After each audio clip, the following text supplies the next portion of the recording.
நம்ம வீட்டுக்கு வந்த ரஷ்யன் கெஸ்ட் நட்டாஷாக்கா கிட்ட எந்த மெஹந்தி டிசைன் வேணும்னு செலக்ட் பண்ண சொன்னோம். இந்த டிசைன் சூஸ் பண்ணியிருந்தாங்க. நம்ம கேர்ள்ஸ் மெஹந்தி போடுறதுக்கு ஆர்வமா ரெடி ஆகிட்டாங்க. நட்டாஷாக்காவும் ரொம்ப ஹாப்பி. ஏன்னா அவங்களுக்கு ரொம்ப நாள் மெஹந்தி போடணும்னு ஆசையா. அது எங்க மூலியமா நிறைவேறியது எங்களுக்கு மிக்க மகிழ்ச்சி.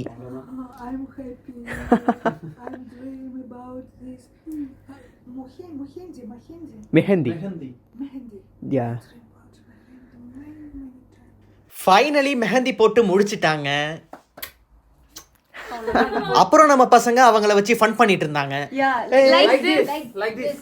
ஏய் Like this. என்னைய வச்சு ஒன்னும் காமெடி கிமெடி பண்ணலையே. If you Yes. evil eyes will go. Do like this. ஒரு பாட்டு பாட சொன்னோம். எங்களுக்காக ஒரு இனிமையான ரஷ்யன் பாட்டு பாடினாங்க. அதே மாதிரி டான்ஸும் ஆடணும். பட் ஆனால் அன்ஃபார்ச்சுனேட்லி ரெண்டையும் போஸ்ட் பண்ண வேணும்னு சொல்லிட்டாங்க. அப்புறம் அக்கா வீட்டுக்கு கிளம்புறதுக்கான நேரம் வந்துடுச்சு. எங்க கூட டைம் ஸ்பெண்ட் பண்ண இந்த மெமரபிள் டே எனக்கு ரொம்ப ஸ்பெஷல். எஸ்பெஷலி இந்த மாதிரி மெஹந்தி இங்கே ரஷ்யாவில் யாரும் போட மாட்டாங்கன்னு சொன்னாங்க. அப்புறம் வீட்டுக்கு கிளம்பிட்டாங்க. சந்தோஷமா இருந்த நாங்கள் கொஞ்சம் எமோஷனல் ஆகிட்டோம். நம்ம நட்டாஷாக்கா இந்தியன் ஃபுட்டை டேஸ்ட் பண்ண வீடியோ பார்ட் 1ல இருக்கு. மறக்காம போய் செக் பண்ணி பாருங்க. அப்படியே இது மாதிரி நிறைய இன்ட்ரெஸ்டிங் vlogs பார்க்க மறக்காம முஹை vlogs-ஐ சப்ஸ்கிரைப் பண்ணிக்கோங்க.